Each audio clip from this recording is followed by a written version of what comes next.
Bienvenidos a la primera ponencia dentro de las jornadas Asturias 1937, La Mar Comunica Salida. Me alegra ver el salón tan concurrido porque es una manera de recompensar el trabajo de Claudine y de Rosa, que a lo largo de los meses han estado trabajando, han dedicado muchas horas para llegar al día de hoy. Las jornadas se enmarcan dentro del proyecto europeo Lecciones para el Presente, Rot Spanier, Trabajadores Forzados Españoles en la Segunda Guerra Mundial. Y las organiza el Grupo Eleuterio Quintanilla, socio del proyecto, contando con el apoyo de la Universidad Rovira y Virgili y con asociaciones como MER 29 y la Universidad de Bretaña Occidental. Todo bajo la coordinación de la universidad, y contamos también con uno de sus codirectores de proyecto, que es Antonio. Tenemos a Claudine Allende Santa Cruz, memorialista, miembro del MER 29 e hija de un exiliado republicano. Y a su lado está Rosa Calvo, maestra jubilada y miembro del Grupo Eleuterio Quintanilla. De aquí no se ha podido jubilar y no la vamos a dejar que se jubile. Y lo que tienen en común las dos es que han sido unas investigadoras natas, y lo vais a ver cuando empiecen sus ponencias. Nos acompaña Antonio Muñoz Sánchez, historiador gijonés, profesor en la Universidad de Lisboa, y la persona que puso en contacto a Rosa y a Claudine cuando Claudine encontró el listado y empezó a trabajar y conectó con Rosa, y juntas han hecho el desgranaje que vais a ver a continuación. Lo que vamos a escuchar es el paso previo a convertirse en Rot Spanier, es la salida de los republicanos, republicanas y sus hijos en esos barcos, y aquí se va a entender el título de las jornadas, en esos momentos en los que la mar fue la única salida. Y sin más, os dejo con Antonio.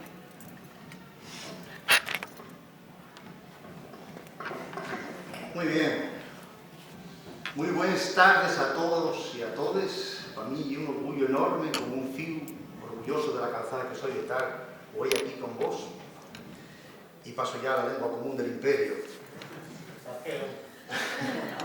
Bueno, no podéis imaginar para alguien como yo de estos de la leyenda urbana, esa migración que no existió, de los años 80, 90, estar aquí, estar en Gijón y estar en esta casa presentando, en este caso no una investigación mía, yo soy investigador, no soy profesor, soy simplemente investigador. No podéis imaginar la alegría que me produce estar aquí. No me quiero poner, insisto en esto, como se dice, plumas ajenas. Lo que se presenta hoy no es un trabajo, y agradezco a las que van a presentar ese trabajo que me permitan estar aquí a su lado para hacer una mínima presentación del proyecto que sí yo codirijo con el colega de la Universidad Rovira y Virgili, Ignacio Cid, que es un proyecto europeo y que es el que lleva esta corriente, y ahora explicaré un poco, que tiene muchas bifurcaciones, y una de ellas es esta actividad que tenemos hoy sobre la mesa, y que, bueno, ustedes ya saben en líneas generales de qué se trata, pero, como ahora veremos, es una absoluta sensación. Bien, el proyecto, como ya dijo Idoia, en realidad Idoia ya lo dijo todo encapsulado, voy a desarrollarlo mínimamente. Esta actividad forma parte de un gran proyecto europeo financiado por la Comunidad Europea que se llama Rot Spanier, Trabajadores Forzados Españoles en Europa durante la Segunda Guerra Mundial, o algo por el estilo.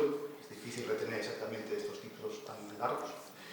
Y se centra básicamente en los exiliados españoles menos conocidos. Como sabemos, hubo muchos españoles, como 10.000 que estuvieron en Mauthausen, hubo otros que combatieron con los aliados, otros que combatieron voluntariamente contra los aliados, en este caso en la Unión Soviética, la División Azul. Estos son los españoles envueltos directamente en la guerra mundial que conocemos.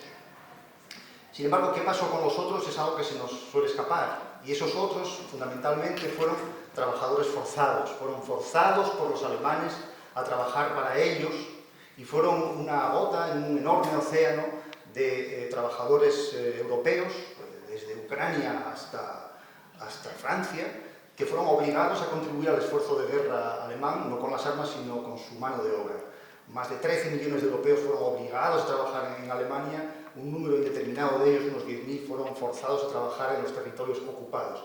Y dentro de este enorme volumen de trabajadores al servicio de Alemania, la gran parte de ellos contra su voluntad, también había españoles. Los que estuvieron en Mauthausen fueron trabajadores, pero de los que nos interesa hablar en este proyecto es de esos otros trabajadores forzados de los nazis, de los que se conoce muy poco. Fundamentalmente fueron forzados a trabajar para los alemanes en Francia, en la costa francesa, en la construcción del así llamado Muro Atlántico. En este proyecto europeo lo que queremos es dar a conocer a la sociedad, no es un proyecto de investigación, sino de difusión pública, dar a conocer estos españoles forzados por los nazis a trabajar para ellos, que, desconocido en España, y lo sabemos, fruto de la investigación, ya fueron reconocidos por la República Federal de Alemania hace 50 años, a principios de los años 70, como víctimas del nazismo. Ellos fueron, de todos esos millones de europeos forzados a trabajar para los nazis, los primeros reconocidos como víctimas del nazismo oficialmente según la ley alemana. Y cobraron por ello la misma indemnización que los que habían estado en campos de concentración. Su sufrimiento seguramente no fue el mismo, no lo fue de hecho. Pero ellos también fueron perseguidos políticos, fueron encerrados en campos, fueron tratados peor que otros trabajadores de Europa Occidental, que los franceses, por ejemplo, porque se esperaba que Francia fuese después de la guerra un aliado de Alemania, había que tratar a la población de forma más digna que no a aquellos enemigos, que eran los judíos, los homosexuales o los rojos. Los Rot Spania eran los rojos españoles, los exiliados españoles de la guerra civil contra los que la misma Alemania había combatido en la guerra civil, porque como sabemos en muchas ciudades, no solamente Guernica, fueron bombardeadas por los alemanes, entre ellas esta feliz en la que nos encontramos, Gijón, y estas personas fueron perseguidos y años más tarde reclamaron a Alemania una indemnización. Alemania se lo negó, fueron a juicio, durante 10 años combatieron jurídicamente contra el Estado alemán y vencieron por una decisión del Tribunal Superior de Justicia de Alemania en el año 1972. Decenas de miles de españoles que habían, sobre todo, trabajado para los alemanes en Francia en la construcción del Muro Atlántico fueron reconocidos como víctimas del nazismo. Este es el gran marco de este proyecto europeo. En este proyecto europeo están envueltas muchas asociaciones, la Universidad Rovira y Virgili es quien, digamos, centraliza, pero tenemos socios en Francia, la Universidad Brest Occidental, aquí tenemos uno de sus representantes, sentado en la segunda fila, y también la organización MER 29, en Francia, como saben, tienen la extraña costumbre de poner números a los departamentos, y el 29 es el de Bretaña Occidental, capital Brest, y allí hay un pequeño grupo potentísimo de descendientes de españoles que mantienen viva la memoria de aquellos trabajadores forzados, de aquellos exiliados. A mi izquierda tengo una de ellas, Claudine, que es como se llama esta señora que está a mi izquierda, es uno de los motores de esta asociación MER en Brest, que investiga, que conoce, que se interesa por mantener viva la memoria de estos exiliados españoles, que es una enamorada del norte de España, especialmente porque su padre es cántabro, que trabaja con asturianos, con gallegos, con cántabros, con vascos, buscan los archivos, es una investigadora no titulada, pero que trabaja más que muchos investigadores, de luego más que yo, conoce todos los archivos de Francia, sobre todo los de su región, y tenemos la enorme suerte de tenerla hoy aquí.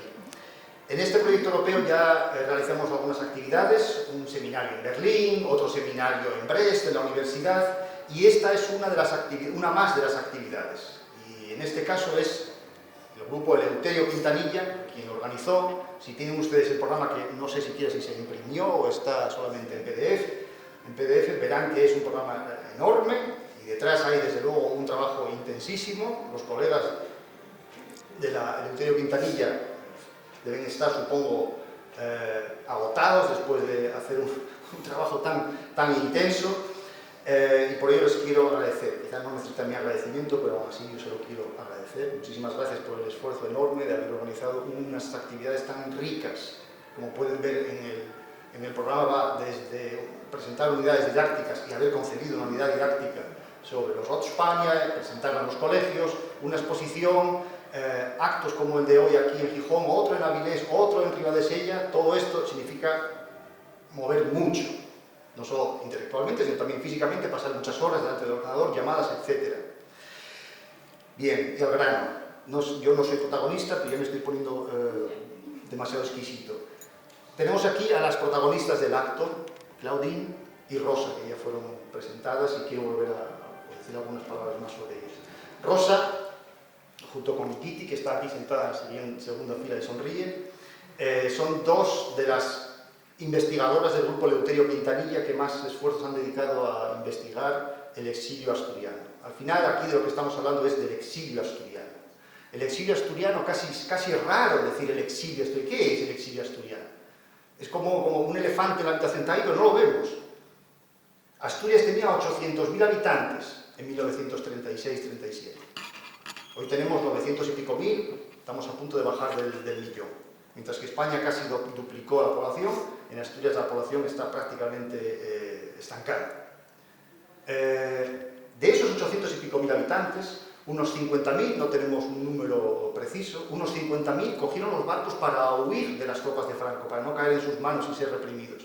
Es decir, no voy a echar cálculo, no sé cuánto es más o menos, pero 5% de la población, 7% de la población, escapó en barcos. ¿Y qué sabemos de esta gente? ¿Cómo es posible? ¿Cómo es posible que una región que se enorgullece de su historia, de sus más de 1000 años, de sus 12 reyes que están allí en el patio de la Catedral de Oviedo, no sepa prácticamente nada de estos exiliados? Que no son unos extraños, que eran nuestros conciudadanos. Algunos regresaron, no todos estos 50.000 se quedaron en el exilio. Fueron casi todos acogidos en Cataluña. Y después del 39, algunos volvieron a Asturias, otros se quedaron en Cataluña, y algunos allí siguen, y otra parte fueron al exilio francés, y otros acabaron en campos de concentración, otros en el trabajo forzado. ¿Cómo es posible que una región como Asturias sea tan ignorante, me estoy refiriendo al ciudadano medio, de un momento tan fundamental de nuestra historia contemporánea, en el que decenas de miles de nuestros conciudadanos salieron por mar? Pues es un misterio, o no tanto.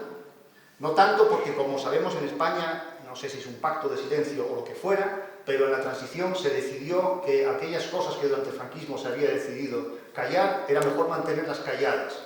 No vamos a entrar en el porqué, pero el hecho es este. Y únicamente por la presión de la sociedad civil, muchos años más tarde, fundamentalmente a partir del año 2000, por esta presión de la sociedad, por las investigaciones, en este caso el grupo Eleuterio Quintanilla, por investigadores, por ejemplo, este chico que es gallego, Antonio Martínez Fernández, y tiene un libro, qué tipo tan raro, escribe libros en asturiano, Exilio Asturiano, o, por supuesto, el gran Marcelino Laruelo Roa, que conocerán el Cervera a la vista. Cervera, como saben, era el barco que nos enviaba a Gijón pues, sus bombitas, en nombre de la libertad que Franco quería imponer. Tenemos algunas referencias al exilio, por ejemplo, en este librín de Juan Bello, Historia Universal de Paniceiros, en que habla en las primeras páginas de que se encuentra en California a uno de los exiliados del Concello Soberano de Asturias y León, que nos suena a chino, y sin embargo estaba como a 100 metros de aquí, la sede, en la Casa Blanca, en el Parchís. En fin, todo esto, que ustedes, si están aquí es porque están interesados y ya lo conocen, pero el común de los asturianos lo desconoce por completo. Y esto es una absoluta anomalía en una región de un país democrático. Y esto ha de ponerse fin en algún momento. Y este es un primer paso, esperamos. Bueno, no un primero, como ven, ya se dieron bastante, algunos. Pero no tantos como para, primero, conocer esa historia, luego, si queremos ya, olvidémosla, pero primero conozcámosla. No se puede decir que en este caso haya desmemoria, hay simplemente desconocimiento, porque no se profundizó en la investigación y no se hizo prácticamente nada a nivel público por la difusión. En fin, ya me estoy extendiendo demasiado. Lo que conocíamos hasta ahora, básicamente, de los que se habían exiliado, eran los nombres de los barcos en los que se habían ido. Conocíamos los barcos en que habían algunos vapores franceses, ingleses, que vinieron a los puertos de Asturias a llevarse los refugiados, o también los barcos de pesca que se llevaron a algunos de estos refugiados. Pero no sabíamos la gente que iba dentro. Claro, los nombres de algunos combatientes, de algunos políticos, desde luego los miembros del Consejo de Asturias y León, pero también iban periodistas, iba todo tipo de gente. Gente de común, de aquí, del centro de Asturias. Sobre todo, pero no solo. Y también del norte de León, también hay palentinos, etcétera, etcétera. Bien, lo que no sabíamos, o sabíamos muy poco, era de ese común de la gente, hasta completar los 40.000 o 50.000 que iban en esos barcos. Se pensaba que las listas se habían perdido, o que no existían sencillamente, porque la organización había sido caótica. Franco avanzaba rápidamente desde Arriondas, desde el oriente de la región, y el Consejo de Asturias y León, como saben, pues casi no tuvo tiempo para organizar la evacuación. De modo que en este caos se pensaba que no existían listas. Pues esas listas existen, o al menos parte de ellas. Y una de esas listas, algunas de esas listas fueron localizadas por la maravillosa persona que tengo a mi izquierda, Claudine. Y gracias a ella, y gracias a este proyecto, se puso en contacto, entraron en contacto con el grupo Eleuterio Quintanilla, que es algo así como la avanzadilla en Asturias de la difusión histórica sobre el exilio asturiano, y el resultado es lo que van a ver aquí. Aquí se va a presentar por primera vez, creo, una lista completa, o varias listas completas, de esos ciudadanos de esta ciudad y de otras ciudades y de aldeas asturianas y de otras zonas que cogieron los barcos, se fueron al exilio, se fueron a Francia, no al exilio, pensaban que iba a ser un tiempo y que después, cuando venciera la República, volverían a su patria liberada. Para algunos nunca fue así, muchos murieron en el exilio, murieron en América, murieron en Francia, otros se quedaron en Cataluña, como digo, otros volvieron. En fin, las tragedias humanas que hay detrás de esos 50.000 que salieron en esos barcos, habría que investigarla, algunas las conocemos, otras no, pero el primer paso es darles nombres a esas personas que iban en los barcos. Sin esos nombres poco podemos avanzar. Y sin más, entonces paso ya la palabra a Claudine y a Rosa, que primero Rosa creo va a intervenir, y como verán, hoy tienen ustedes el honor de participar en un acto que yo creo va a ser histórico en la recuperación, llamémoslo así, de la memoria histórica de los exiliados de Asturias. Gracias.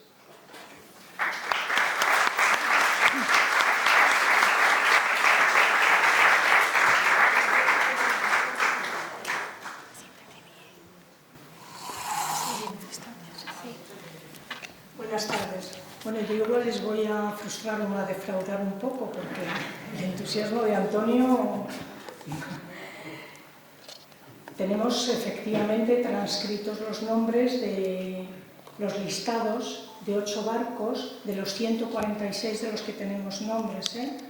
Calculamos que son unos 7.000 nombres, de esos 50.000 o los que sean, y hemos puesto ahí sobre la mesa, si a la salida alguien quiere mirar, pues bueno, ejemplificando un poco cómo eran esos listados. Antonio imprimió uno completo ya transcrito, pero lo que es consultar esos nombres, pues será pasado un pequeño margen de tiempo que los podamos ya enviar, uniformar la presentación y poner en la página web a modo de base de datos. O sea que, bueno, denos un poco de tiempo, a ver si para septiembre-octubre, que es ya el 85 aniversario, podemos hacerlo público, ¿vale? Pero bueno, tiene razón en ese esfuerzo que hemos hecho y que verdaderamente es un logro, es un paso adelante, porque no teníamos, se conocían los nombres de los niños que fueron en el Deriguer, Mealaús y tal. ¿Puedo pasar la lista? Para que le eche un vistazo. Luego, si quieres. Bueno, se está ya proyectando.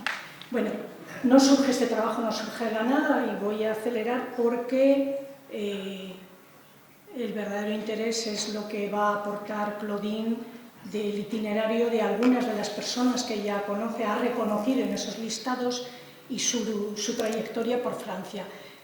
Tengo que referirme necesariamente al trabajo del grupo anterior en 2017, con motivo del 80 aniversario, la exposición que seguramente ya conocen, Sufrir la guerra, buscar refugio. En uno de los paneles ya hablábamos de la evacuación y nos llamaba la atención eso, que no se conocieran listados. Y ya nos referíamos a esa primera parte de una evacuación organizada, más o menos, como ha dicho Antonio, por el gobierno, que incluso se les asignan números de pasaporte, ¿no? Y se ven familias unidas con pasaporte, y luego los barcos posteriores, que se va deteriorando, eso va siendo un poco más improvisado, ¿no? Pero sí diferenciar bien claro lo que es esa evacuación más o menos organizada de lo que es la evacuación final de los combatientes en los 2 o 3 últimos días, ¿no? Y esa exposición en el 17, no sé si esto funciona, ¿no lo he hecho? No sale. Vale. Bien. Y después, con parte del material que habíamos recabado para la exposición, Enriqueta y yo hicimos viajes por aquí, por Francia, recogiendo más testimonios y sacamos este libro en el 2019 del Exilio Republicano Asturiano, Historias de Vida. Entonces, esos listados de barcos, aquí veo que se ve mal, pero no voy a proyectar las otras, es simplemente para que vean en el conjunto de esos 146 que tenemos censados, dónde están, al principio más o menos de la lista, marcados en azul, los 8 de los que tenemos los listados nominales, ¿vale? Para que lo vean en conjunto, son las tres listas. Bien, curiosamente decía que, tanto cuando hicimos la exposición como cuando investigamos Ketty y yo y recogimos testimonios, todas las personas recordaban perfectamente esa salida, la llegada por la noche, entrar en un barco tal, iban desde las casas con el miedo a los bombardeos, todos recordaban y en todos mencionaban el Cervera, el chulo del Cantábrico lo llamaban, porque se paseaba de este a oeste y no sabían cuándo podía aparecer y frustrar una salida, porque estaban las 3 millas y en esas 3 millas les podían detener, etc. Siempre con la excusa de que pudieran ir no solo población civil, sino también combatientes. Y también, junto al Cervera, pues los aviones, los bombardeos, y la Legión Cóndor y tal. Bien, pues vamos ya a lo que nos trae aquí. He puesto para un poco compartir con todos ustedes esa sensación de nombres que no sabes por dónde empezar, que a veces ni los ves, porque la calidad es la calidad que tienen, son listados escritos a máquina, de época, muy borrosos, etcétera, etcétera. Entonces, el primer barco con el que nos topamos es el Stanmore, que sale de Ribadesella el 4 de septiembre. Para que se vea. Esta es la que se ve y esta va a ser la siguiente, ¿vale? Sale el 4 de septiembre cargado de 4.461 personas, de las cuales no todas son asturianas, por eso de esa primera aproximación que teníamos del número de personas, efectivamente va a haber que ir restando, porque en estos listados nos encontramos otras personas que no son asturianas. ¿Qué pasa? Que Bilbao había caído en junio, Santander cae el 26 de agosto y estamos en el 4 de septiembre, con lo cual hay una avalancha de refugiados, de población civil que están viniendo desde el País Vasco y de Santander, Cantabria, a Asturias, que todavía resiste, y aquí la ciudad ha crecido de 80.000 a 300.000 habitantes y están por las calles tirados, pues no hay manera de alojarlos, ni de alimentarlos, ni nada. Entonces, cuando el gobierno se plantea evacuar a la población, pues empieza por los refugiados que están en las calles. Tienen prioridad, después ya mujeres con niños, viudas, etcétera, y claro, los chicos varones vemos listados de familias enteras que ves una de 18 y no ves chicos, claro, hasta de los 15 años en adelante, no, hasta los 60 los varones no podían ser. Bueno, pues este es el agobio, listas, y acaba la de Santander, 1400 y pico, entonces restamos y más listas, vamos a buscar asturianos y entonces ya vemos Gijón, pues venga, hay que empezar a transcribir Gijón. Hemos hecho hasta 6 listados, el último de Ribadesella, el primero de Santander, y ahí pues a teclear y a teclear. Vale, esa es la sensación. Nos detenemos en esta última página porque es la que cierra, y veis que está bien presentada con sus correspondientes sellos, que deja bien claro que no crean estos exiliados que van a quedarse en Francia, sino que van en tránsito, y luego a Cataluña, era llegar, les daban un refrigerio, como mucho un café calentito, y para Cataluña. Si había enfermos, eso sí, quedaban en hospitales. Bien, no sabemos muy bien si esto lo organizaba en parte el gobierno vasco, tiene los membretes del gobierno de Asturias, es igual, lo importante es que tenemos los nombres. Bien, pues de este barco hemos extraído los que son asturianos y aquí, para la presentación de hoy, gijoneses, y nada, vamos a poner una muestra, un botón de los nombres con los que nos hemos topado conocidos. En la primera página vemos una familia con el número de pasaporte 18 y una alegría en cuanto ves en estos listados te suenan apellidos Cuervo, Muñoz, y ves García Rúa, José Luis García Rúa, entonces identificas cuando te encuentras con un conocido, es una satisfacción, ¿no? José Luis García Rúa. Tuvimos muchas dudas y Claudine y yo conversando mucho cómo procesarlo en la transcripción para respetar lo que es un documento histórico, pero para que luego sea útil a la hora de base de datos de consultar, ¿no? Claro, cuando se separan los apellidos, ahí van unidos como familias, pero cuando entonces, este es el modelo, que es lo que colgaremos, cómo aparecerá luego fulanito, hijo de, para que luego les podamos mantener unidos, ¿no? Aunque se desunan.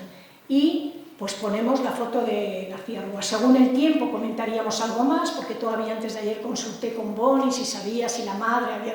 Pero no vamos a tener tiempo porque quiero dejar a Claudine. Así que estos ejemplos los voy a pasar rápido porque tendremos más ocasiones aquí, ella se va, nosotros quedamos. Otra familia que encontramos es la de, no veo bien desde aquí, Álvaro Molino. Claro, por eso, porque esta no es una mujer que descubrimos Ketty y yo de forma muy casual, que tampoco nos podemos detener a contarlo, y que estaba aquí en la residencia mixta de Oviedo,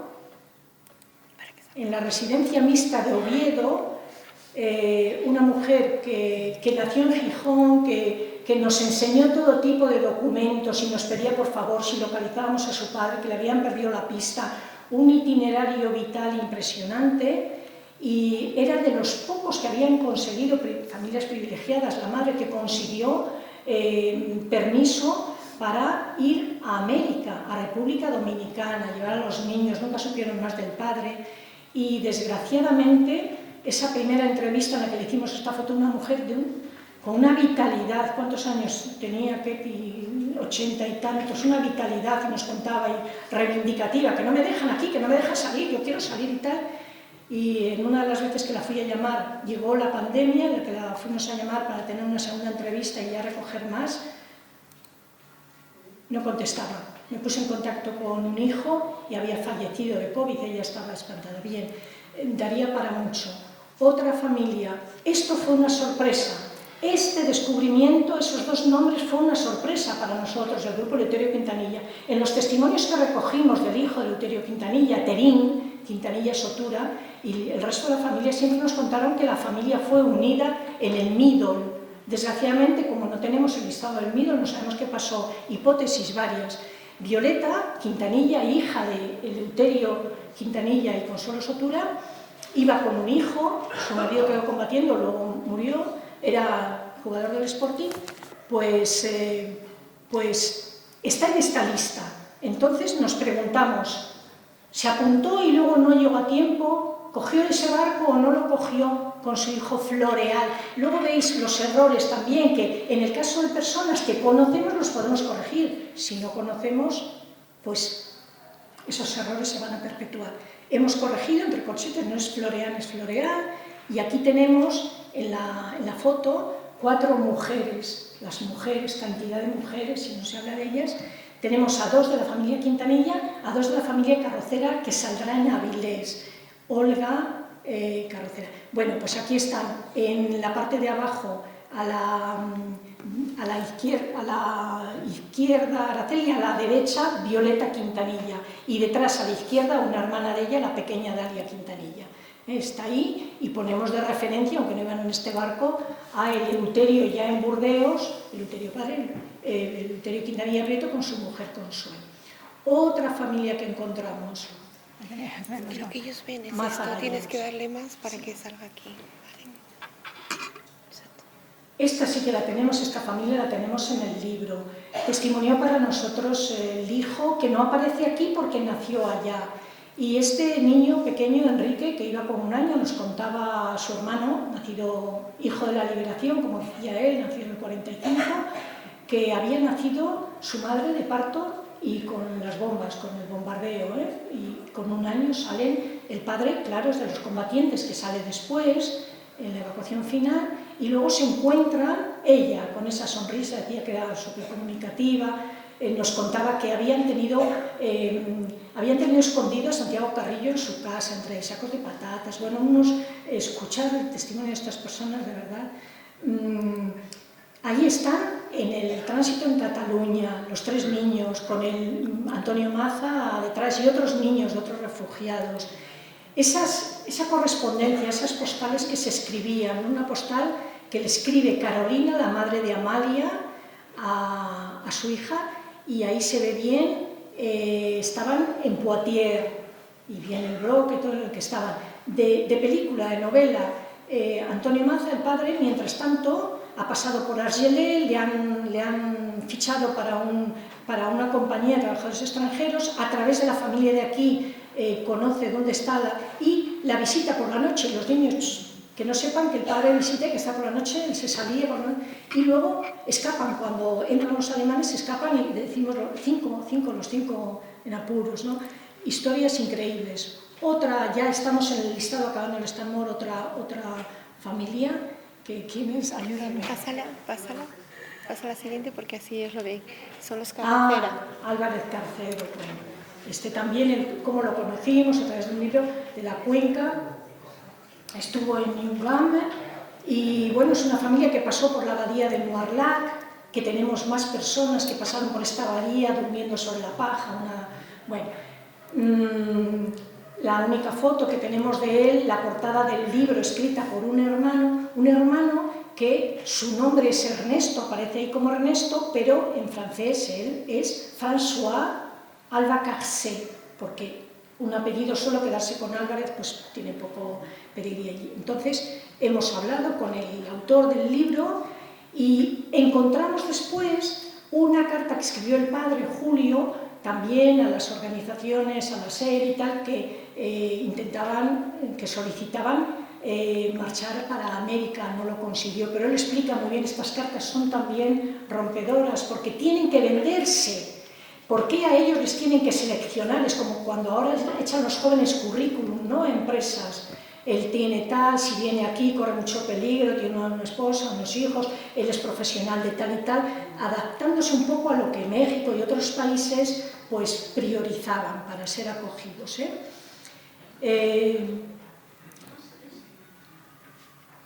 José Maldonado, no es casualidad, no es un montaje esto. En el libro José Maldonado es la última historia que también ponemos, y aquí es la última. No va él, va con el Consejo Europeo, pero la referencia es el apellido Maldonado, aparece Maldonado, puede ser otra familia Maldonado, a ver, llama Conchita, oye, el padre de José Maldonado se llamaba Vicente, dice sí, digo, y la madre Consuelo, digo, pero él 70 y ella 84 años, puede ser, hay errores errores humanos de transcripción, quedan incógnitas, quedan estas dudas. Ahí tenemos la foto de José Maldonado de pequeño con su madre, tenemos el documento que nos pasó Conchita, donde ahí abajo consta hijo de Vicente y de Consuelo González, así que esa Giru que aparece en el apellido pues está corregido, repito, y bueno, y luego Rosalía, que es de lo que se trata, quien va ahí son los padres de José Maldonado, la esposa Rosalía, y deducimos que una hermana, puesto que lleva los mismos apellidos, ¿no? Y bueno, pues esto lo pasamos y vamos con el otro lote de listados que son diferentes, que ya vienen de los archivos vascos, porque este anterior, el Estamor, es de los archivos de la Charente-Maritime, y tenemos ahora los listados. Tienen otro formato, no van con pasaporte y van a la Bon Franquette. Más o menos un orden alfabético, pero que no. Entonces tú encuentras a niños, Álvarez Fernández, niños de 2 años, de 3 años, y ¿dónde está la madre? No pueden ir solos, entonces vas a Fernández, ¿no? Si son Fernández, pues ¿quién de estas por edad? No sé qué. A veces te da una pista y dice, con 2 hijos Álvarez. Ah, pero es que hay muchos Álvarez. Bueno, de verdad que es como un sudoku, como una sopa de letras, no sé cómo decir, llegar a casar, y nos hablábamos por teléfono, Claudine y yo decía, te mando estamos con el Mieres, te mando, oye, todos los que están en amarillo, mira a ver a ti qué te parece si he atinado un poco, que ella me decía, no, debe ser una... Luego faltan algunas páginas también, bueno. Os pongo un poco la portada y una página para que veáis este otro modelo de tal. Y el Mieres va con 2000 y pico refugiados, pero solo hemos encontrado 36 asturianos, de los cuales ninguno nos suena para nada. Entonces pasamos al Celta. El Celta, pues ya tiene más asturianos y ya hemos encontrado alguno.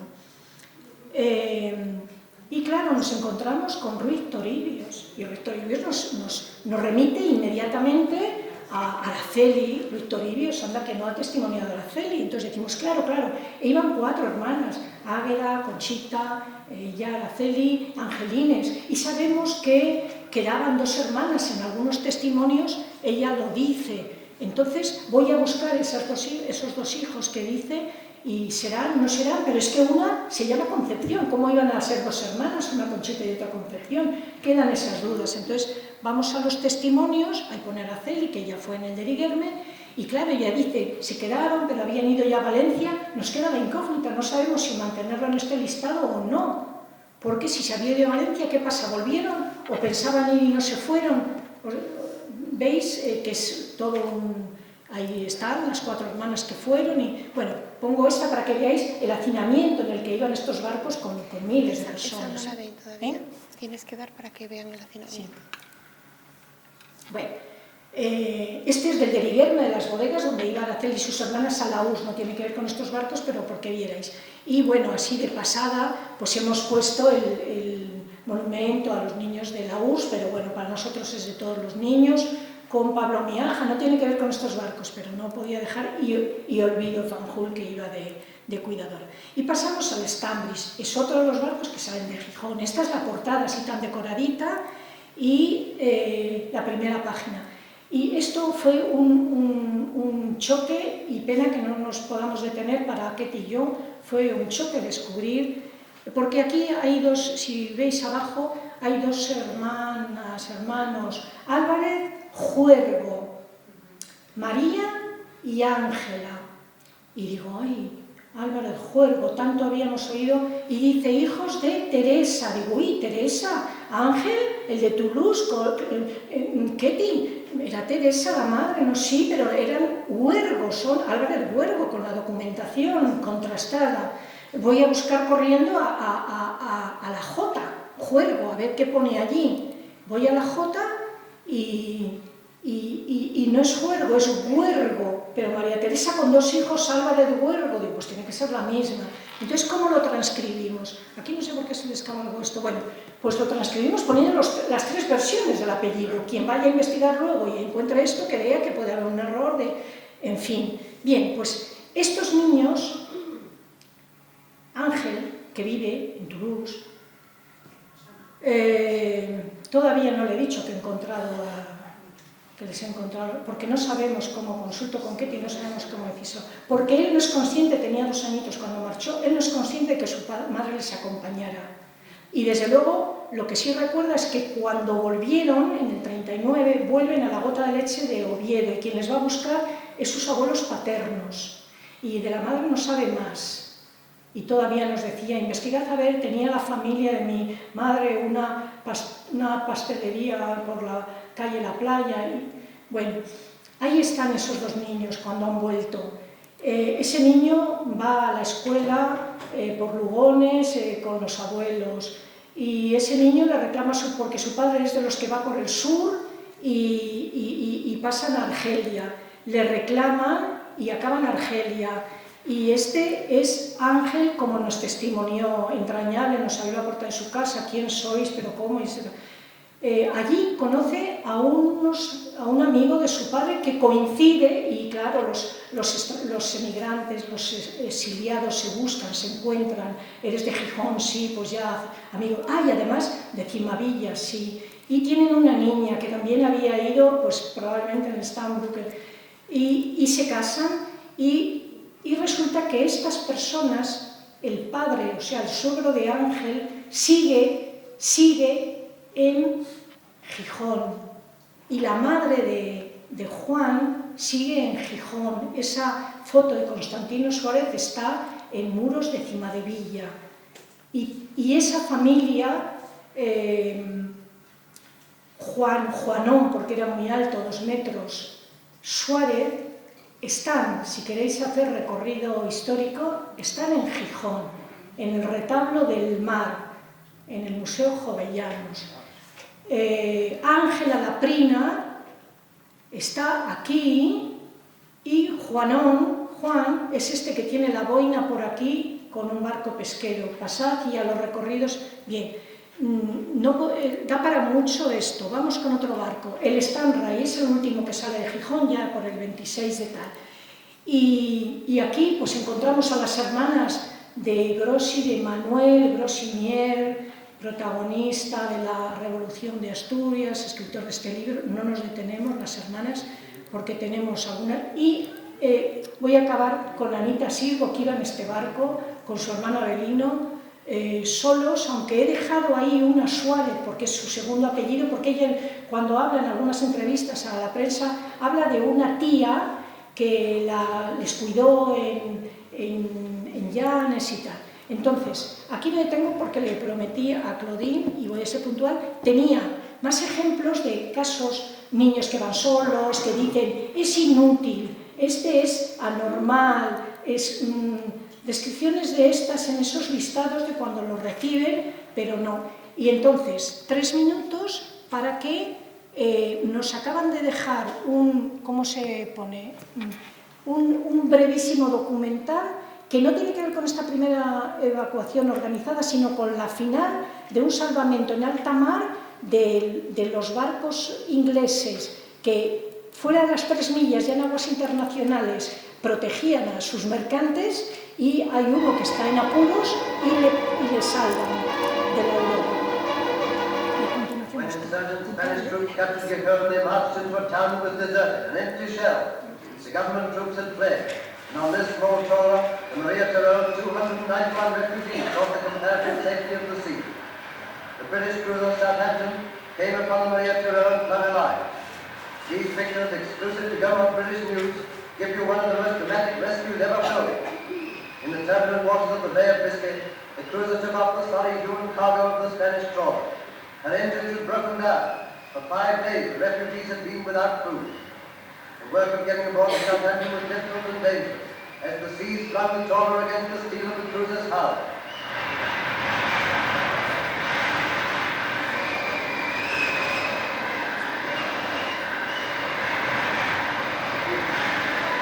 Esto es como ahora. The last man crashed over.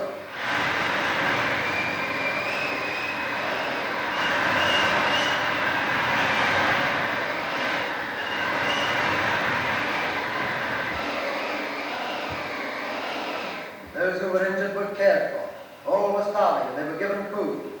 As they eat, their faces are a mixture of despair and relief.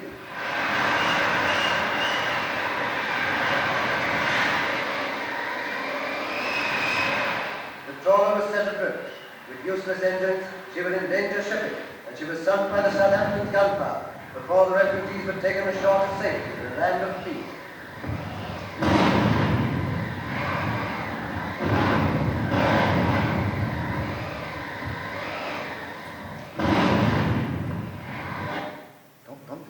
Hay información de otros barcos que naufragaron en las costas francesas, hay testimonios de personas, pescadores y tal, que aparecían cadáveres, personas que se tiraron un tiro porque se puso la mar muy brava a los 2 días de eso en la evacuación final 20-21 de octubre del 37, ¿vale? Y es el Aurora salvado por el Southampton, que era el de la Armada Británica, que estaba protegiendo sus barcos mercantes. Y yo aquí acabo, tendremos ocasión para volver. Claudine tiene el resto de la sesión para que ella nos cuente las personas asturianas que acabaron en Bretaña y que se sabe su... Pues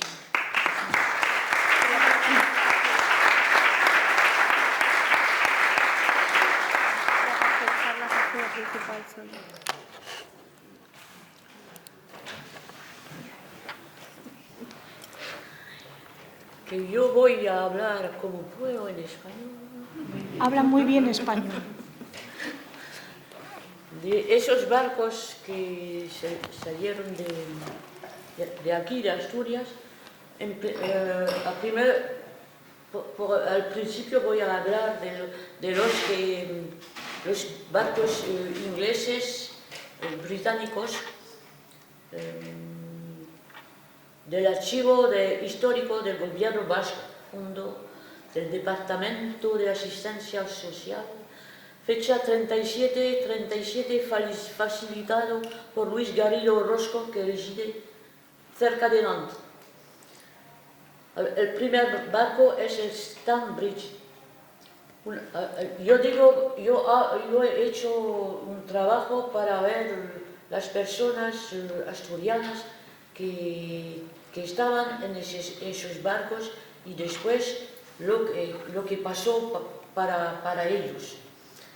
Así que hay el Stanbridge, una familia asturiana, familia 10, González natural de Gijón, la madre Ramona y 3 hijas llamadas Obelinda, Violeta o Flor y Paz.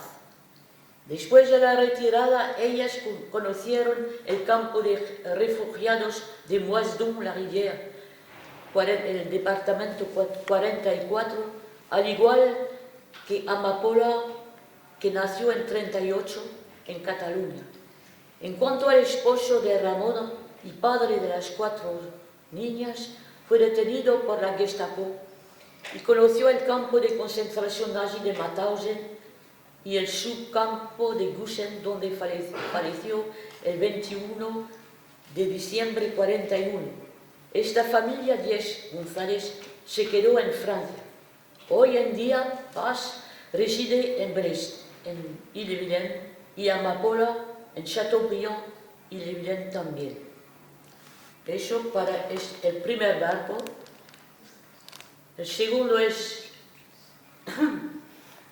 el Branden, que salió de San Juan de Nieva, Áviles, y llegó a Pauillac el 20 de septiembre de 37.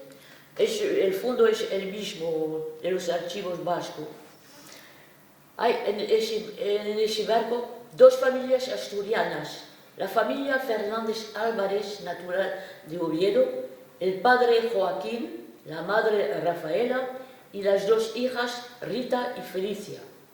Después de la retirada, Rafaela y Rita y Felicia vinieron a Bretaña sin Joaquín, que falleció en Cataluña o Levante.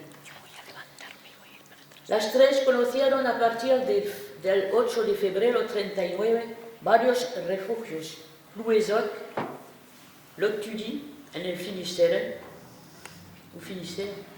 pero no regresaron a España por el segundo convoy que salió de Quimper el 7 de abril de 39 con destinación a Hendaye.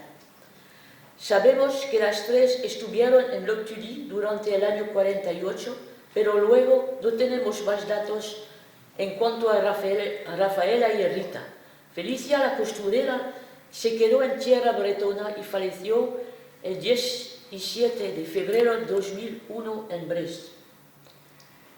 La segunda familia, Sánchez García, natural de Áviles, la madre, viuda en Gracia, y 6 hijos llamados África, Raquel, Margarita, Acacia, Alberto y Ángel. Después de la retirada, cruzaron la frontera el 29 de enero de 39 y conocieron el campo de refugiados de Agen, en el departamento de la Creuse. Posiblemente Acacia se exilió en México el 3 de julio de 39. Toda la familia, salvo Acacia, quedaron en este departamento de Creuse durante la Segunda Guerra Mundial. En este departamento, donde actuaron numerosos resistentes, Alberto fue detenida por la Gestapo, deportado el 18 de junio de 44 al campo de concentración nazi de Dachau y luego al subcampo de Allach, donde falleció el 7 de mayo de 45. un día después de su cumpleaños. Alberto tenía 20 años. Tiene en su partida de función la mención mort o deportación. A la liberación de Francia, el resto de la familia Sánchez García se quedó en Francia hasta su fallecimiento. En varias ciudades del Hexágono, principalmente en la región de París.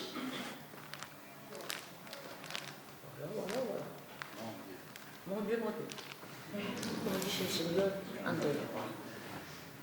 El tercer barco es el Margaret Rose, que salió también de San Juan de Nieva y llegó a Pauillac, cerca de Burdeos. El fondo es el mismo del Archivo Histórico del Gobierno Vasco. En este barco hay dos familias que encontré yo. Familia García Rodríguez, natural de Áviles, la madre Josefa con 4 hijos llamados Isabel, Manuel Antonio, Álvara o Alvarina y José Luis. No hay datos en cuanto al esposo de Josefa y padre de los 6 niños. Después de la retirada, Josefa, Isabel, Manuel o Manuel Antonio, Álvara o Alvarina, José Luis y David, cuyo nombre no existía en la redacción de ese barco, vinieron a Bretaña a principios del mes de febrero 39, en un campo de refugiados de la ciudad turística de Concarneau. Toda esta familia de Áviles regresó a España en el primer convoy que salió de Quimper el 30 de marzo 39 con dirección a Hendaye. En cuanto a José Luis, quizás vive, porque asistió al entierro de su hermana Alvarina en julio de 2017 en Áviles. La segunda familia es Muñoz Bahamonde, natural de Áviles. La madre, Lucrecia, con 6 hijos llamados Araceli, Gloria, Oliva, Antonio, Luisa y Frutos, y una nieta hija de Gloria con el nombre de Berta, que tenía 6 meses. No hay datos en cuanto al esposo de Lucrecia y padre de los 6 niños. Después de la retirada, Lucrecia, Araceli, Gloria, Oliva, Antonio, Luisa, Frutos y la pequeñita Berta vinieron a Bretaña a principios del mes de febrero 39 en un campo de refugiados de la ciudad de Concarneau, así como la familia García Rodríguez. Toda la familia de Lucrecia regresó a España en el primer convoy que salió de la estación de Quimper el 30 de marzo 39 con dirección a Hendaye. En cuanto a Berta, quizás vive. Berta es la esposa de Senén Gadiñanos Colina, que falleció en Madrid y fue enterrado el 11 de octubre de 2013 en el cementerio parroquial de Entreviñas de Áviles. Igual seleccionas los de Gijón, los de Áviles en Áviles. ¿A ver? Selecciona, coge los de Gijón, si te parece. Sí, pero yo no sé dónde están. Los tienes localizados por acá. Bon, allez, j'arrête. Los del Escanor. Il faut pas faire... No tengo que hacer los otros. No, empieza por los... No, es una idea, empezar por los de Gijón por si no nos da tiempo. ¿Puedo parar? El Museo de Gijón, venga, ahí tienes. Ese, que es de Gijón. Los de Bueno, Áviles es para de el día que Oviedo, vamos pero a- vale igual, vale. Bueno, pero va en el de Gijón. El Gijón no hay más que de... Ay, Bon, alors faut vous mettre d'accord, les gars. Hein? sí, sí. Ese. Este. Bueno. Es el último. Ah, porque no son estas raras. Donc, el vapor británico Standard Line, que salió también del Musel y llegó a Pauillac. Son los mismos archivos históricos del gobierno vasco. 2 familias asturianas conocidas: familia Martínez Álvarez, natural de Oviedo, la abuela Natividad, viuda, Oliva, la hija de Natividad, con 4 hijas llamadas Enriqueta, Esther, María Cruz y Libertad. No hay datos en cuanto al esposo de Oliva.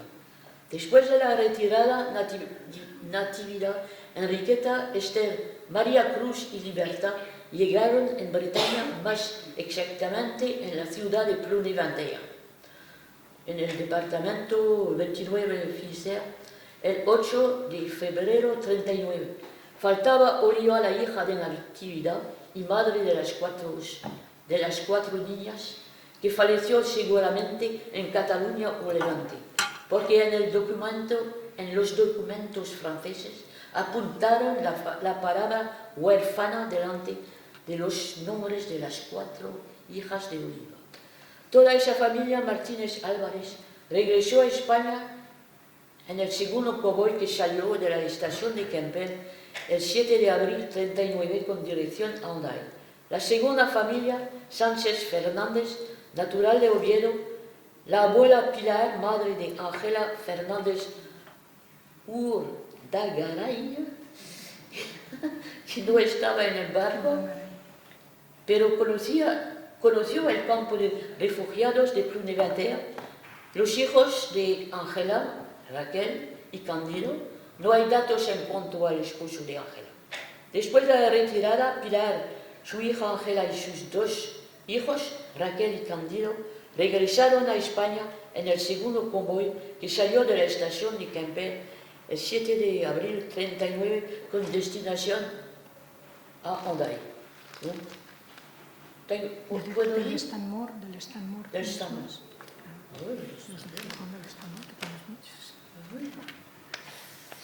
Bueno, Santander, c'est pas la peine. ¿Ah? No quiere Santander. De tu padre. Tu padre. Si hablas de Santander, de tu padre. Sí, pero mi padre no estaba en este barco. No importa. Alors, solo de Santander. Hemos encontrado la hija de uno en Pamar, donde desembarcó el Huerta. ¿No? Pamar. Donc, es la familia Díaz Nava, natural de Asturias, es decir, Ciero, Proaza, Langreo y Morcín. Esta familia vino a Baracaldo para trabajar.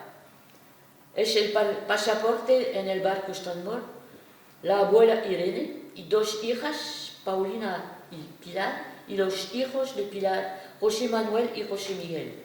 Después de la retirada, esta familia de 6 personas conoció el centro de refugiados de la Rue de la Loi en Vannes, en el departamento del Morbihan 56, a partir de febrero 39. Daniel Díaz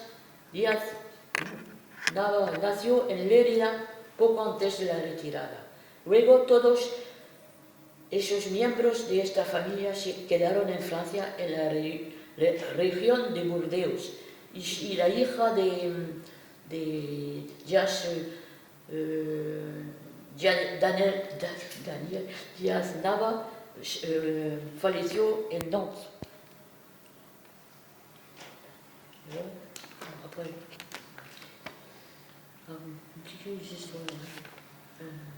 no, Langreo no. Sí, Bueno, porque no vamos a ir a Langreo, se les puede mencionar aquí. uno, Y luego, nada más. Ileana, pues le podemos darlo. No hablo de la Hidalgo Sans. Sí, claro.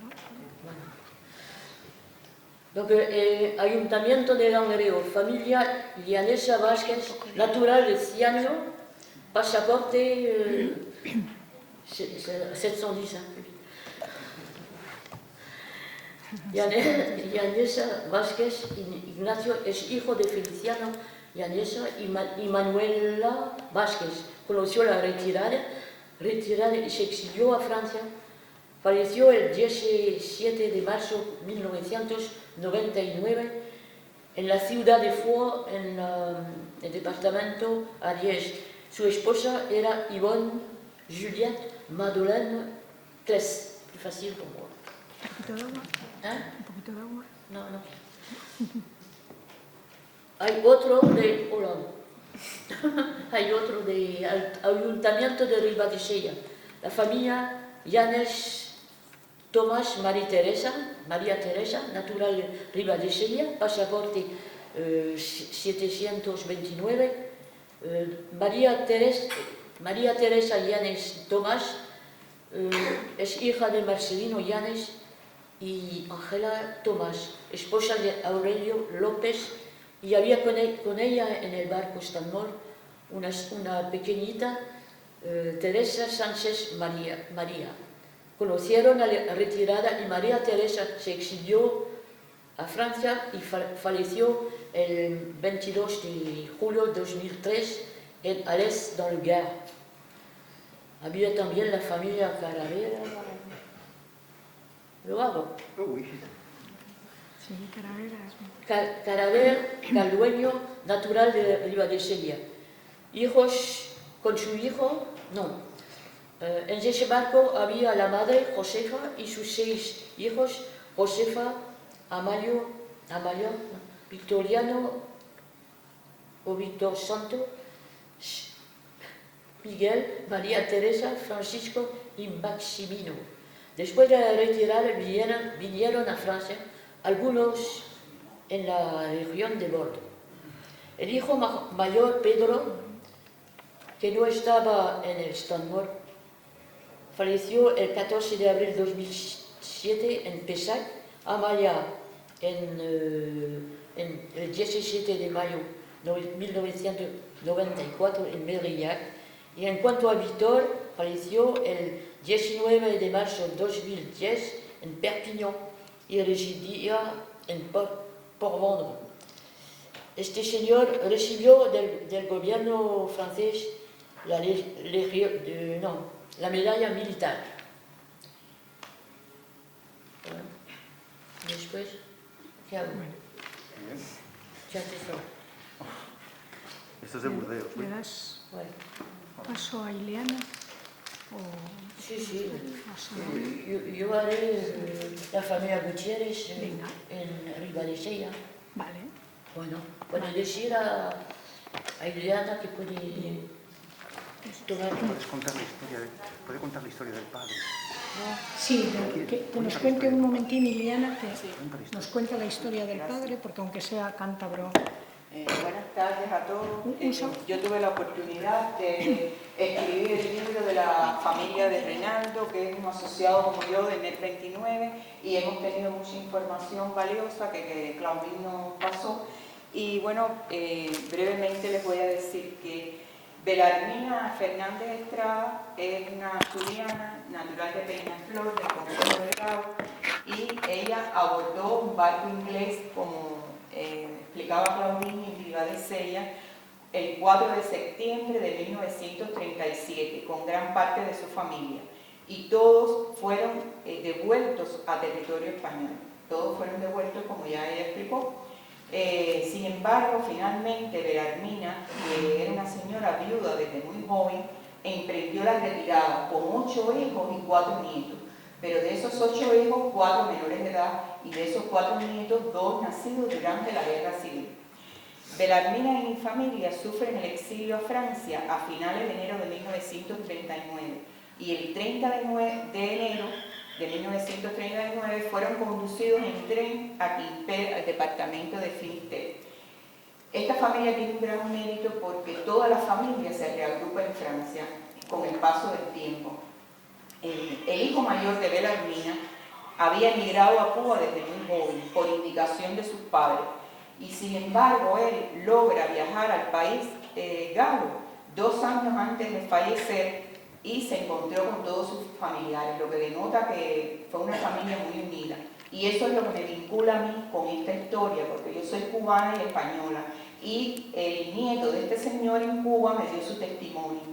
Pero ante la posibilidad que tuve de estar más de un año en Francia, pues me vinculó con Reinaldo y con toda la familia descendiente de Belarmina, y por eso pude escribir el libro que les voy ahora a donar al grupo Lutero y Quintanilla.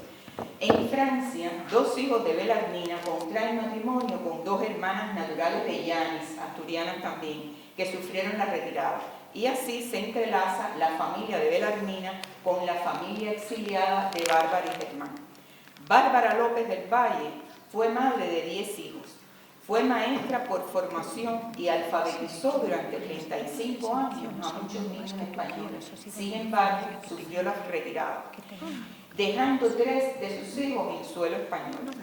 Las 2 familias se entrelazaron fundamentalmente con compatriotas españoles de muchos lugares, otros asturianos, de Jaén, de Madrid, y queremos señalar a Álvaro Argüelles Miranda, un asturiano gradense fusilado en Oviedo el 17 de noviembre de 1938.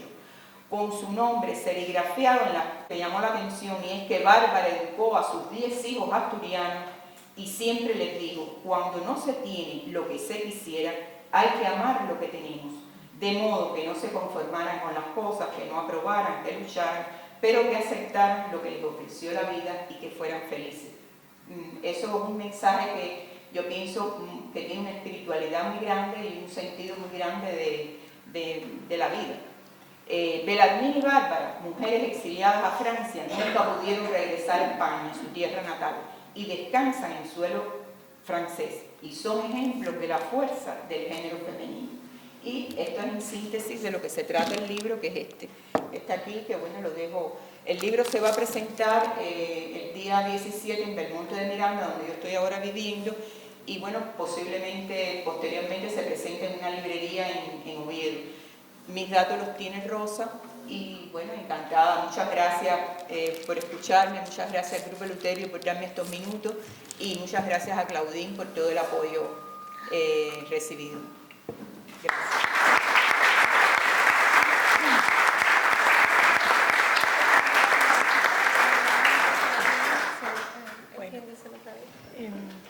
Volvemos a dar la palabra a Claudine para que nos hable de su padre. Sabemos que le cuesta mucho siempre, se emociona, pero se dedica a esto y entonces va en el guión, Claudine. Esta mañana además en Radio Crash, hemos estado en Radio Crash, también le han pedido que por qué se dedicaba a esto y lo ha contado, así que aquí no puedes dejar de contar, ¿no?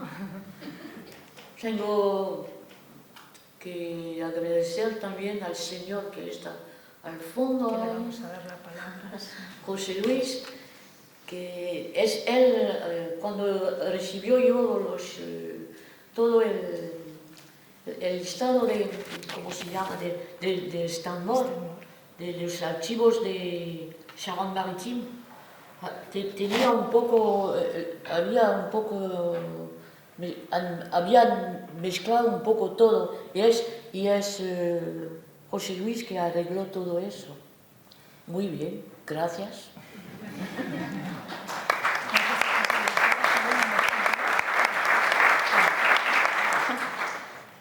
Y ahora voy a hablar, a contar el recorrido de mi padre. Así que mi padre, que se llama Lucas Allende Santa Cruz, que nació en 14 en Mayaño de Camargo, cerca de Santander. Y cuando, durante la guerra de España, 36-39, hizo parte de los guardias de seguridad y asalto de Santander, y después, cuando cayó Santander, se trasladó a Asturias y pertenecía al grupo de Gijón.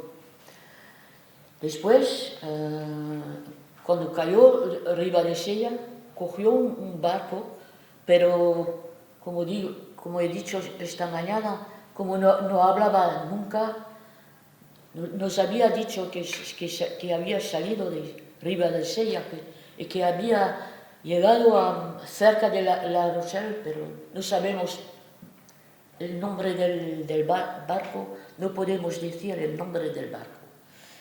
Después, Así que cogió, como muchos combatientes, cogió un tren hasta la frontera y continuó el combate en la parte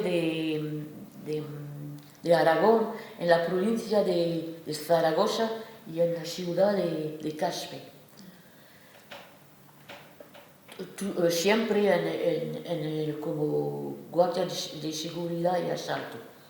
Cuando cayó Barcelona el 26 de enero 39, tuvo que hacer como todos los civiles y todos los combatientes, intentar de pasar la frontera. Pero él pasó, como los combatientes, pasó solo a partir del 9 de febrero 39. Y después se conoció el campo de Argelès-sur-Mer, luego el campo de Gurs y después el campo de Sept-Fonds. Y regresó por otro campo, se llama la Viscouge-Albi, antes de venir una segunda vez hasta Argelès-sur-Mer. En junio del año 41, a mediados, bueno,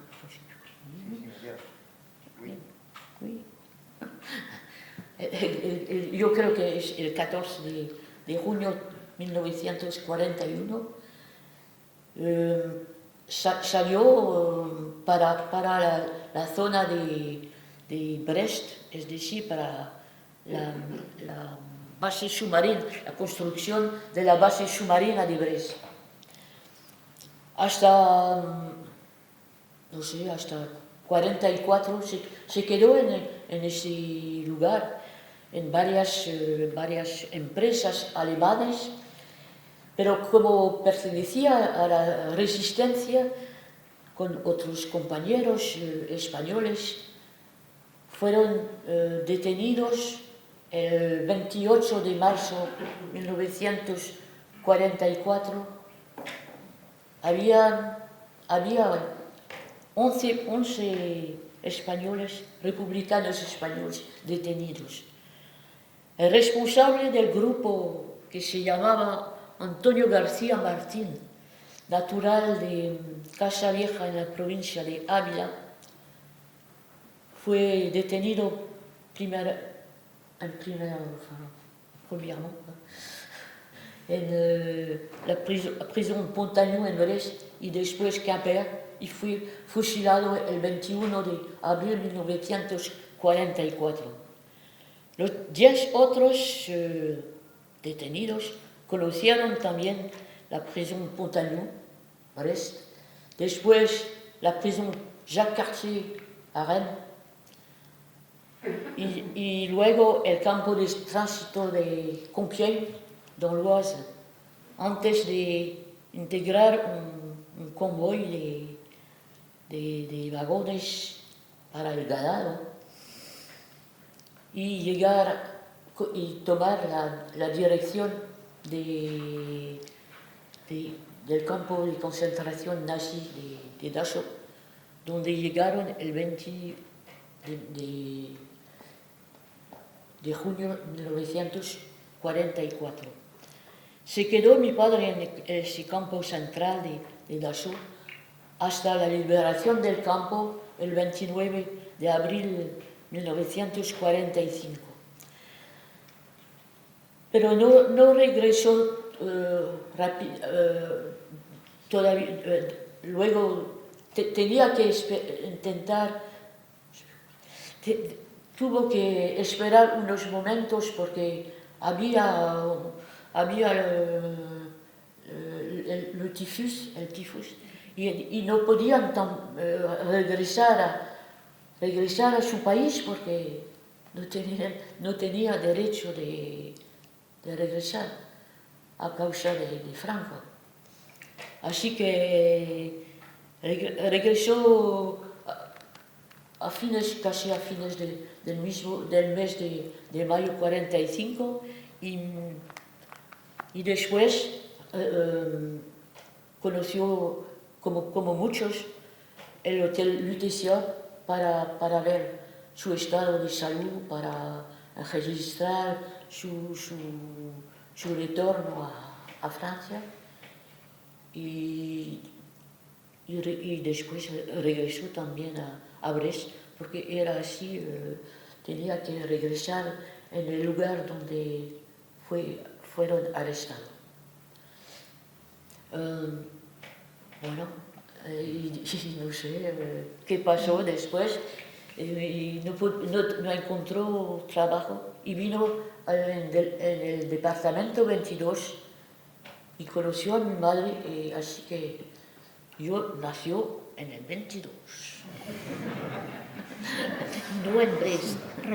Recordamos que todos estos españoles que acabaron en trabajo forzado, en campos de concentración, cuando se produce la liberación de Francia, ningún país les reclama, son apátridas, no son de ningún sitio, por eso algunos, desde que se produce la liberación oficial por los aliados hasta que ellos tienen luego en su documentación puesto repatriado, que hay que diferenciar liberado del campo o repatriado, los españoles son los últimos repatriados, son apátridas, como nos contó y nos explicó muy bien Vicente García Riestra cuando tuvimos la suerte de escucharle en Oviedo.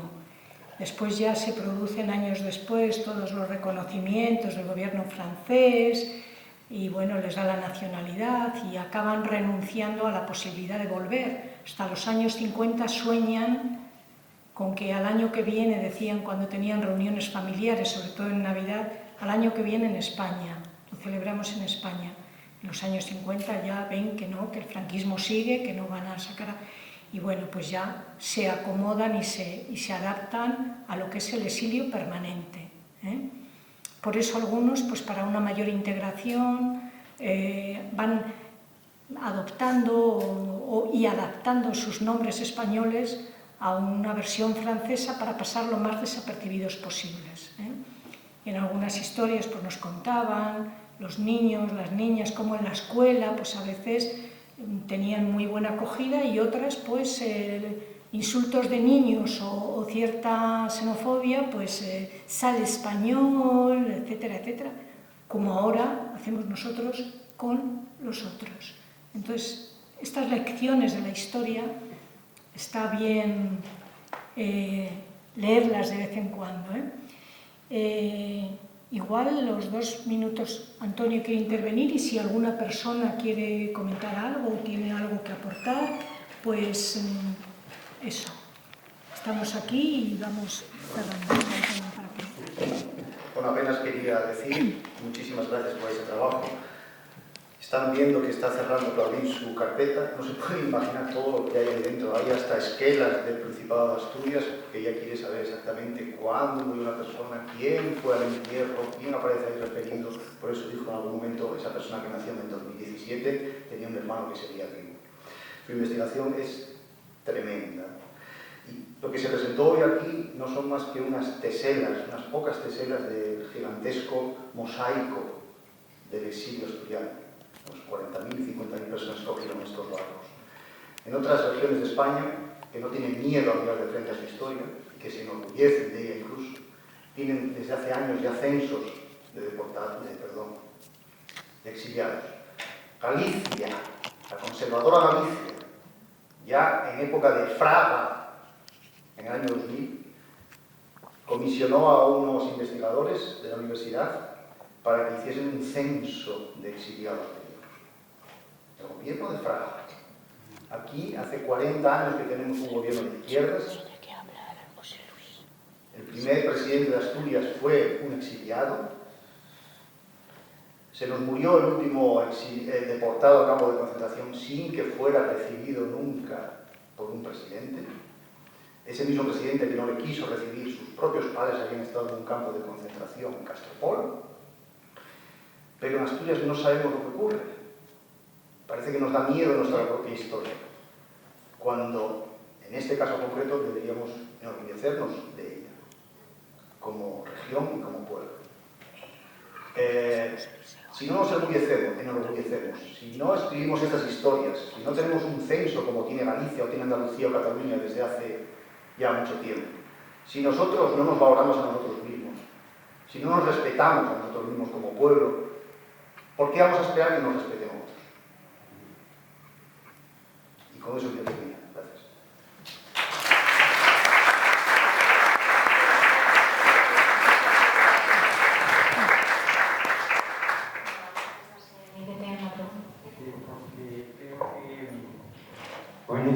Jóvenes que yo me perdí, que me despisté, ¿no? Y tiene los capítulos 7, me ven que era arriba es lo que están bien glorificando a los palestinos y palestinas, lo respeto, pero no venía a eso, venía a esto. Pero bueno, y la señora Colvín, lo poco que la oí, pues me emocionó. Y voy a decir dos cosas muy rápidas. Bueno, yo no sé si en esa carpeta te trato de tú, no por falta de respeto, con ventilación, porque creo que nos tenemos que tratar todos de tú, porque todos somos iguales. Y todos. Si estará mi tío, a mí me mataron 3 tíos en la guerra. Uno está buscando por exponentes y otros 2, bueno, uno es el apellido Colvín, pero no sé si estará ahí, no está, él está, después de Quiroga, o sea, hay un tío en Quiroga y todo, sobre todo eso, está en el listado ese que tienen en San Salvador, en el cementerio de San Salvador en Oviedo, bueno, se llamaba Belarmino González Álvarez. Y era minero de Ulies y era minero de la Trabajada, de Turón. Pero me tuvieron por un chivatazo. Él era un alcalde comunista de Ulies, escapó, pero alguien más hizo su concordados en la cárcel, en la Modelo, y luego llegó la muerte. Entonces, estar ahí o no estar ahí.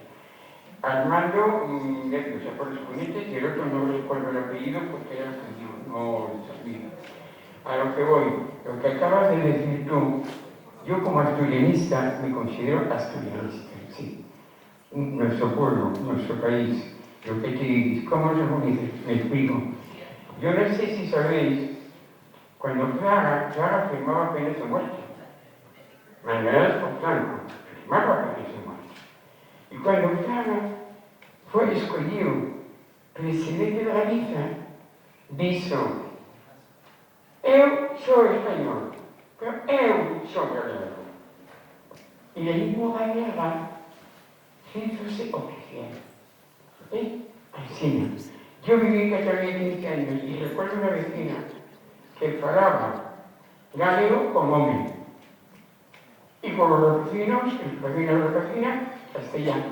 Y un día estuve, no recuerdo, no me ahoga. ¿Cómo dice que es muy bolero? Entonces tuvo que explicarme que muy bolero era muy feo. Ahora, nuestra lengua asturiana, con 83.000 entradas en el diccionario, con una facultad de lengua asturiana en la ciudad de Brno, en Polonia, una lengua que podría darnos millones a Asturias, yo como estudiante de lengua asturiana, traducciones, seriales, películas, doblajes, podemos, no me voy a engañarme, porque me lo vamos a morir, yo me voy a morir, como todos los demás asturianos y asturianas, que tenemos una edad que cuando nuestros oídos se abrieron, acabante de salir del vientre de nuestra mamá, ¿qué sintieron nuestros oídos? Asturianos y asturianas, asturianos hicieron. Y yo conozco castellano perfectamente, mucho más que muchos asturianos que van de españolitos. Y yo soy asturiana, y soy asturiana. Y reclamo los derechos lingüísticos reconocidos por la ONU. Vamos a permitir. Vamos a dar otra palabra que tenemos aquí. No, espera un momentín que tenemos a Seoane. Perdón. Tenemos que... Yo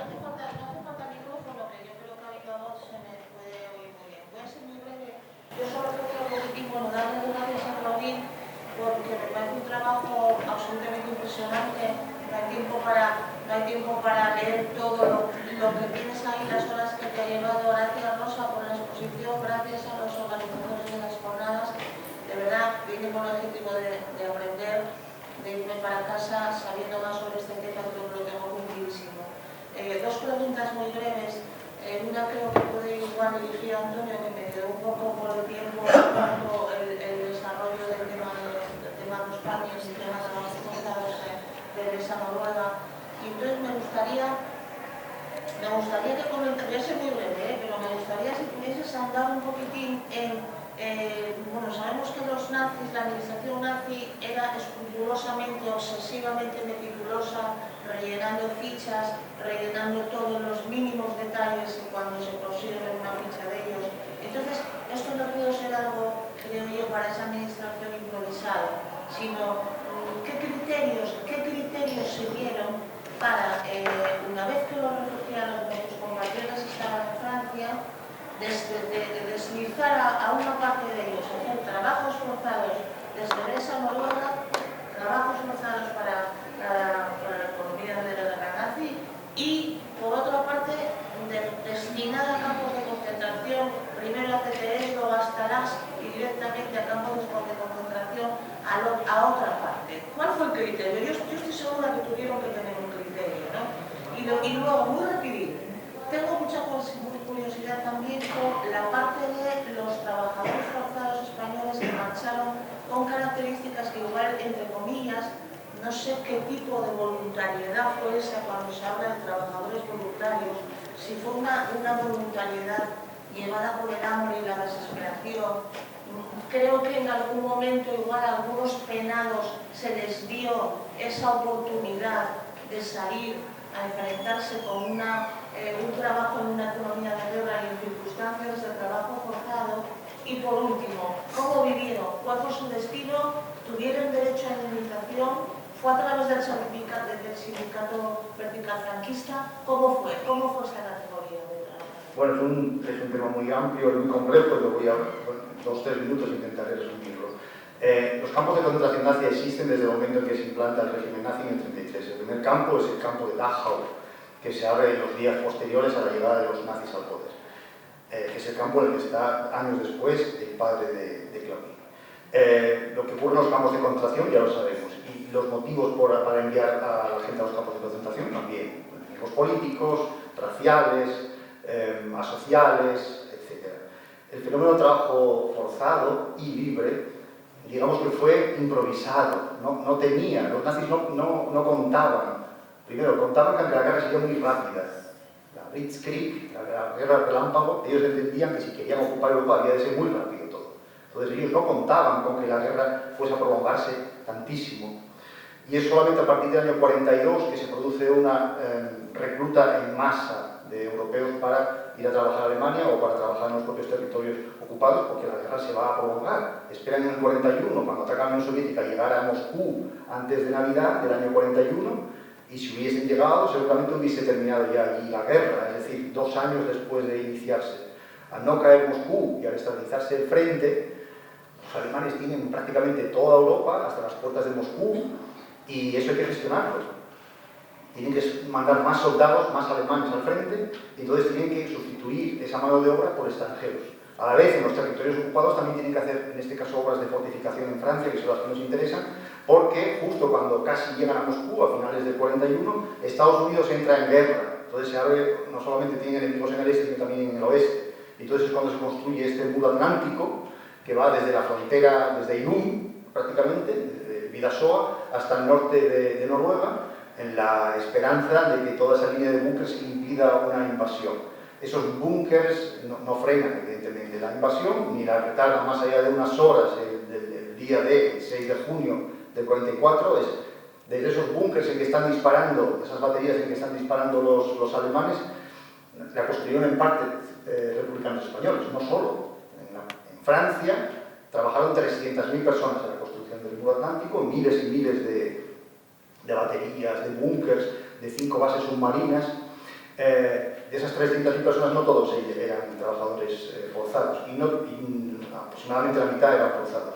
Y no todos los trabajadores forzados eran tratados igual. Quiero decir, al contrario en el campo de concentración, que todo estaba regulado, que el trabajo les debía llevar a la muerte. El trabajo forzado y libre en la Europa ocupada, estamos hablando de más de 20 millones de trabajadores, varía mucho por muchas circunstancias. No era lo mismo un polaco, que para los alemanes era un Untermenschen, un subhumano, que si moría no pasaba nada, que un francés, ciudadano de un país que se espera que después de la guerra sea aliado a Alemania, por lo tanto hay que tratarle mejor. A los europeos occidentales se les trataba bien, entre comillas, a los europeos del este no. Para todos va empeorando la situación a medida que avanza la guerra, pero no existe un criterio objetivo, tampoco existe, digamos, al contrario de los campos de concentración, unas órdenes, así ha de tratarse a esta gente, así ha de tratarse a otra. El caso de los españoles es específico porque ellos sí eran desde el minuto 1 enemigos políticos del régimen de Hitler y por ello los deportan al campo de concentración. Tenemos un documento precioso del año 41 que explica por qué no todos acabaron en campos de concentración y tiene que ver con el trabajo forzado.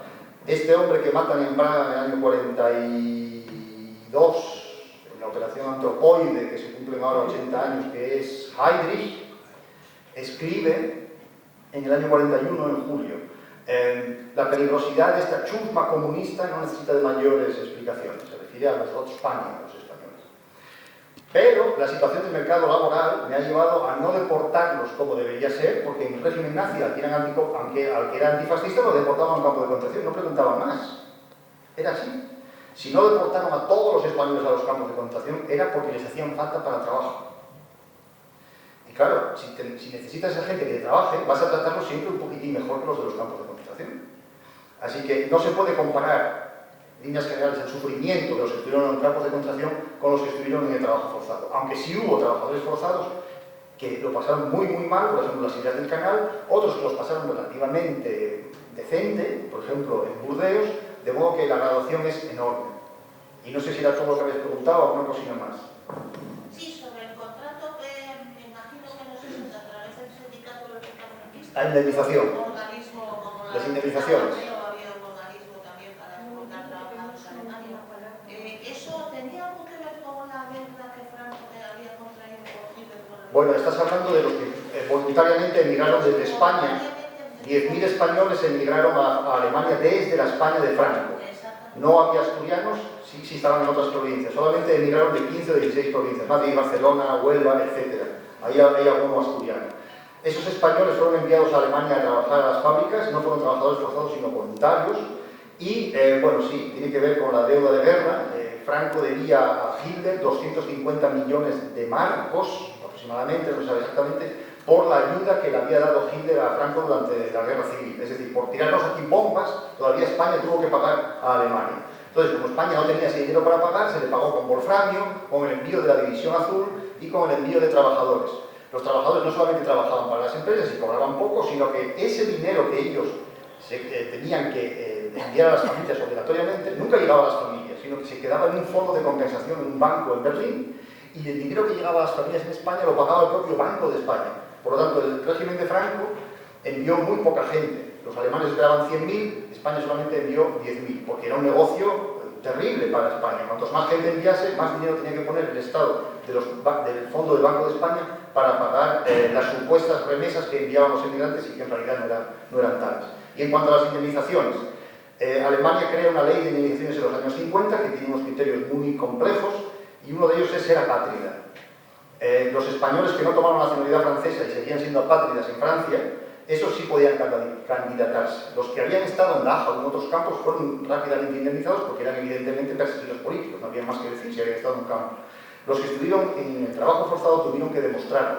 Entonces, como digo, fueron a juicio porque el servicio de indemnizaciones se negó. Fue un proceso de 10 años, complejísimo, que creó muchísima documentación, que es muy rica para los historiadores. Y en el año 72, el Tribunal Superior de Justicia de Karlsruhe, la última instancia judicial en Alemania, determinó que efectivamente las decisiones de otros jueces de tribunales superiores regionales tenían razón y los españoles que habían estado en campos de concentración habían sido tratados peor que franceses, peor que otras nacionalidades, y el motivo era no porque fueran españoles, sino porque eran republicanos españoles, porque eran fascistas, antifascistas. Bueno, por último, Claudine quería agradecer antes a José Luis Seoane su presencia y su ayuda. Ella quiere que José Luis diga unas palabras y nosotros, el grupo de Quintanilla, queremos estar agradecidos que nos ha dejado poner el vídeo que visteis antes. Y entonces, José Luis, además. Bueno, buenas tardes. Unas pocas palabras sobre las cuestiones.